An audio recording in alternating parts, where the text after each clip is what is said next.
ने कहा कि वो कैसे सनातनी है, कैसे हिंदू हैं, जहाँ बहन बेटियों की रक्षा नहीं होती। लेकिन यहीं ढोल गवार शूद्र पशु नारी सकल ताड़ना के अधिकारी रामायण की चौपाई का जिक्र किया जाता है। मनुस्मृति के श्लोकों का जिक्र किया जाता है कि उसमें किस प्रकार से आदि आबादी महिलाओं को गुलाम बनाए रखने की, शूद्रों को गुलाम बनाए। तो हिंदू धर्म की तो जो पृष्ठभूमि है वो कहीं ना कहीं एंटी दलित, एंटी महिला, एंटी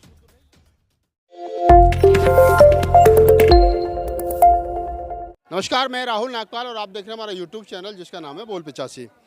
जंतर मंतर पर हैं और जंतर मंतर पर आपको जैसा मालूम है कि देश की पहलवान बेटियां न्याय के लिए बैठी हैं। मेरे साथ हरीश हूण साहब हैं और लंबे समय से यहाँ पर आंदोलन में आ रहे हैं। किसान आंदोलन में भी लंबे समय तक रहे थे और यहाँ पर भी हैं। 1 महीना हो गया, किधर जा रहा है आंदोलन? यहाँ एक ही रास्ता है इस आंदोलन में, आबरू को बचाने का। इसमें ना कोई बीच का रास्ता है, इसमें ना कोई समझौते का रास्ता है, इसमें ना कोई वापस लौटने का रास्ता है। इसमें एक ही रास्ता है, जिसने देश की आबरू पर हाथ डाला है, मतलब देश की बेटियों पर हाथ डाला है, उसको सजा मिले। सिर्फ एक रास्ता है, दूसरा कोई रास्ता ही नहीं है। हाँ, रफ्तार धीमी हो सकती है, कभी तेज हो सकती है, लेकिन जो आरोपी है उसको सजा भुगतनी पड़ेगी और उसको सलाखों के पीछे जाना पड़ेगा। आपने कहा कि सलाखों के पीछे जाना पड़ेगा। लगभग 20 दिन एफआईआर हुए हो गए हैं और जिन संगीन धाराओं में एफआईआर दर्ज हुई है उसमें तो तत्काल प्रभाव से गिरफ्तारी होनी चाहिए थी। आरोपी तो टीवी चैनलों पर हंसते हंसते इंटरव्यू देते घूम रहे हैं। ये सरकार की निर्लज्जता की पराकाष्ठा है और सरकार का जो दोहरा चरित्र है वो जनता के सामने भी आ रहा है। जहां सरकार एक तरफ कहती है बेटी बचाओ बेटी पढ़ाओ, वहीं दूसरी तरफ आज देश की अंतर्राष्ट्रीय बेटियां अपनी आबरू के लिए न्याय मांग रही हैं, लेकिन सरकार एक सांसद को बचाने में लगी है। बेटी बचाओ बेटी पढ़ाओ नहीं, सांसद बचाओ। सरकार को सांसद बचाना है, लेकिन फिर मैं कहता हूं सरकार जनता ने बनाई है, जनता सर्वोपरि है। जनता बेटियों की आबरू बचाएगी, चाहे बेटियों की आबरू बचाने में सरकार को भी भगाना पड़े, सरकार को भी उसकी कुर्सी से हटाना पड़े, लेकिन आबरू बचाई जाएगी। आपने कहा कि आबरू बचाई जाएगी। जिस प्रकार से देखा जा रहा था कि धीरे धीरे आंदोलन बढ़ेगा, लोगों की संख्या उतनी नहीं आ रही है जितनी की उम्मीद की जा रही है। मैं फिर कह रहा हूँ, इस आंदोलन के समर्थकों की संख्या मैंने पहले भी कहा था, जंतर मंतर से ना की जाए। इस आंदोलन को मानसिक रूप से देश की 70 करोड़ महिला आबादी, चाहे वो कहीं भी है, मैं तो कहता हूँ पूरा देश इस आंदोलन के साथ है, लेकिन ये 70 करोड़ आबादी का आंदोलन है, क्योंकि कोई महिला खेत में काम कर रही है, कहीं बस में चढ़कर अपने ऑफिस जा रही है। आज सभी के मन में एक डर है, सभी सहमी हुई है कि एक अंतर्राष्ट्रीय खिलाड़ी का जब यौन शोषण होता है और वो आरोप लगाती है, 6 दिन आंदोलन करने के बाद तो एफआईआर होती है। आप समझिए, जहां दाल में काला तो यहां दिख जाता है कि एफआईआर भी 6 दिन आंदोलन करने के बाद होती है। कम से कम सरकार और कानून व्यवस्था को स्थापित करने के लिए यदि अपनी कलाई पहले ही ना खोलती तो हो सकता था लोग विश्वास करते, लेकिन 6 दिन में तो एफआईआर करी। एफआईआर के बाद आज 25 दिन हो गए। तो ये सच है कि देश की आधी आबादी डरी हुई है कि जब एक अंतर्राष्ट्रीय खिलाड़ी को न्याय नहीं मिलता, मेरे जैसी आम लड़की के साथ, आम महिला के साथ यदि कहीं यौन शोषण होता है तो उसको कहाँ से न्याय मिलेगा। दूसरा, गोदी मीडिया उस आदमी को स्टार बना रहा है और पूरे देश के सामने एक सवाल खड़ा कर रहा है, सबूत लाइए। मैं पूछना चाहता हूं, क्या पीड़ित सबूत नहीं होता कानून में? अरे इस देश में, भारत के कानून में 302 से 307 ज्यादा मजबूत होती है। क्यों होती है कि 302 में तो जो पीड़ित था बेचारा वो दुनिया से चला गया, लेकिन 307 में जो पीड़ित है वो तो जिंदा शहीद है, सामने खड़ा है। अब यहाँ भी जो पीड़ित है वो सामने है। भाई पॉक्सो में एफआईआर हो गई है, लेकिन पीड़ित नहीं, पीड़ित की कोई नहीं सुन रहा है।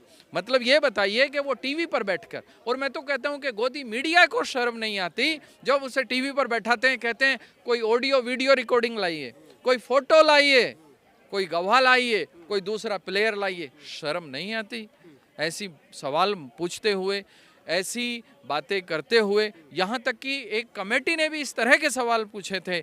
मैं निश्चित रूप से कहता हूँ कि उन कमेटी वाले लोगों के घरों में बेटियाँ नहीं होंगी, बेटियाँ होती तो वो इस तरह की बातें नहीं करते। मैं फिर कह रहा हूँ, ये रास्ता एक ही तरफ है, जीत की तरफ, और इस आंदोलन को जीतना है, क्योंकि यह आबरू की बात है, हिंदुस्तान का चरित्र है, भारत की संस्कृति है।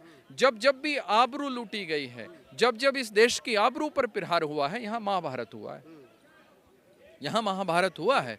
जब द्रौपदी की आबरू लूटी गई तो महाभारत हुआ। ये वही मिट्टी है, वही क्षेत्र है। जब सीता की आबरू लूटी गई तो रावण जैसे अहंकारी का नाश हुआ। ये ब्रजभूषण बहुत छोटी सी चीज है, इसका भी अहंकार टूटेगा, और निश्चित रूप से टूटेगा। मैं आपसे दावा कर रहा हूँ, हम भी यही हैं, आप भी यही हैं। आज नहीं तो आज के दिन टूटेगा, लेकिन इसका अहंकार टूटेगा और ये सलाखों के पीछे होगा, क्योंकि लोकतंत्र में देश की जनता से बड़ी न सत्ता होती है, न कोई भी आरोपी होता है।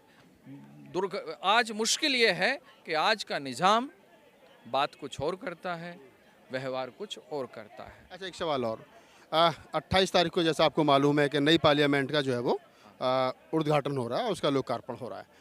ऐसी स्थिति में जब भारत को हिंदू राष्ट्र बनाने की बात की जा रही हो, वीर सावरकर के जन्मदिन पर संसद भवन का, नई संसद भवन का उद्घाटन हो रहा हो, उसी दरमियान हिंदू बेटियां जो है वो रोड पर बैठ करके 1 महीने से न्याय मांग रही हो और सरकार के पास समय ना हो, तो ये कौन से हिंदू राष्ट्र की कल्पना कर रहे हैं? ये तो आप बताइए। जब हिंदू की बात करते हैं, मैं तो ये कहता हूँ कि मैं थोड़ा हिंदू की बात कर लूँ। जब हिंदू की बात होती है तो वहाँ कहा जाता है कि जहाँ नारी का सम्मान होता है, नारी की पूजा होती है, वहाँ हिंदुत्व की धारणा है। भारत की ये संस्कृति है, हिंदू की ये संस्कृति है। अब मैं सवाल पूछता हूँ, और मैं कहता भी हूँ कि जो नारी के सम्मान के साथ खड़ा नहीं हो सकता, वो हिंदू नहीं हो सकता। हाँ, वो तानाशाह हो सकता है, वो अंधभक्त हो सकता है, वो गुलाम हो सकता है, वो दास हो सकता है, लेकिन वो हिंदू नहीं हो सकता। वर्तमान सरकार की कथनी और करनी में फ़र्क है। ना ये हिंदू राष्ट्र बनाएंगे, ना ये कोई दूसरा राष्ट्र बनाएंगे। मैं आपको बता रहा हूँ, आज इस समाज में, इस देश के भाईचारे में एक भाई को पीटकर दूसरे भाई को खुश किया जा रहा है, उससे इनकी सरकार बन रही है। कल यदि इनको लगेगा कि अब इस भाई को पीटना है और इसकी सहायता से सरकार बनेगी, तो ये इसको भी पीटने लगेंगे। आप समझ रहे हैं? पिट तो रहे हैं ना, पहले दलित पिट रहा था, फिर मुसलमान पिट रहा था, मुसलमान सबके चूड़ी टाइट हो रही थी, बारी बारी से सब पिट तो रहे हैं। बारी से नंबर आएगा, बारी बारी से नंबर आएगा। यहाँ पर एक सवाल पूछा जा रहा है, और आपने भी सुना होगा कि ये खाप पंचायतें, ये किसान संगठन आंदोलन में क्यों आ रहा है? पूछा जा रहा है या नहीं पूछा जा रहा है? मैं पूछना चाहता हूँ उन लोगों से, जिस समाज की, जिस परिवार की बेटियों की आबरू लूटी जाएगी, जिस बाप की बेटी की आबरू लूटी जाएगी, क्या वो घर में सोएगा? खाप का मतलब होता क्या है? समाज। जिस समाज की बेटियों की आप आबरू लूटोगे और टीवी पर बैठकर ललकारोगे, तो तुम्हारी ललकार का वो बाप जवाब नहीं देगा, जरूर देगा, और तुम्हारी आंखों में आंख डाल कर देगा ब्रजभूषण, क्योंकि खाप मतलब परिवार है। आपने कहा कि वो कैसे सनातनी है, कैसे हिंदू हैं, जहाँ बहन बेटियों की रक्षा नहीं होती, लेकिन यहीं ढोल गवार शूद्र पशु नारी सकल ताड़ना के अधिकारी रामायण की चौपाई का जिक्र किया जाता है, मनुस्मृति के श्लोकों का जिक्र किया जाता है कि उसमें किस प्रकार से आदि आबादी महिलाओं को गुलाम बनाए रखने की, शूद्रों को गुलाम बनाए। तो हिंदू धर्म की तो जो पृष्ठभूमि है वो कहीं ना कहीं एंटी दलित, एंटी महिला, एंटी शूद्र रही है। आप समझिए, अगर हिंदुओं की सरकार ये करी तो गलत क्या कर रही है? नहीं, बिल्कुल नहीं रही है, ऐसा नहीं है। आप समझिए, किसी भी चीज़ को पढ़ने के लिए, किसी भी चीज़ का अध्ययन करने के लिए, मैं कहता हूँ कि बहुत दूर जाने की ज़रूरत नहीं होती। वर्तमान में देख लो भाई, यदि वर्तमान में न्याय नहीं मिल रहा, कल क्या हो रहा था, मैं वहाँ नहीं था, समझ रहे हैं? वो लिखा है, पढ़ा है, मैं तो महसूस कर रहा हूँ, मैं तो आज महसूस कर रहा हूँ कि जब इस देश में अंतर्राष्ट्रीय बेटियाँ वर्तमान निजाम के एक सांसद पर पॉक्सो में आरोप लगाती हैं, नाबालिग बेटी यौन शोषण का आरोप लगाती है और उस पर कार्रवाई नहीं होती, तो मुझे 500 साल, 1000 साल पहले पढ़ने और लिखने की क्या ज़रूरत पड़ गई? मैं तो आज देख लूँ ना। आप समझ रहे हैं भाई? आप समझिए, मैं कहता हूँ कि तू कहता कागज की लेखी और मैं कहता आँखन की देखी। मैं तो आँखों देखी कह रहा हूँ, मैं लिखी हुई पे क्या विश्वास करूं? मैं आंखों देखी पे भरोसा कर रहा हूं। जब आज जिस देश में बेटियों को न्याय नहीं मिल रहा है, मैं फिर कह रहा हूं, जहां महिलाओं का सम्मान नहीं होगा, जहां नारी का क्योंकि ये इस देश की संस्कृति है, और जहाँ संस्कृति का सम्मान नहीं होगा वो कैसा नहीं हो सकता, वो नहीं हो सकता, वो तानाशाह हो सकता है।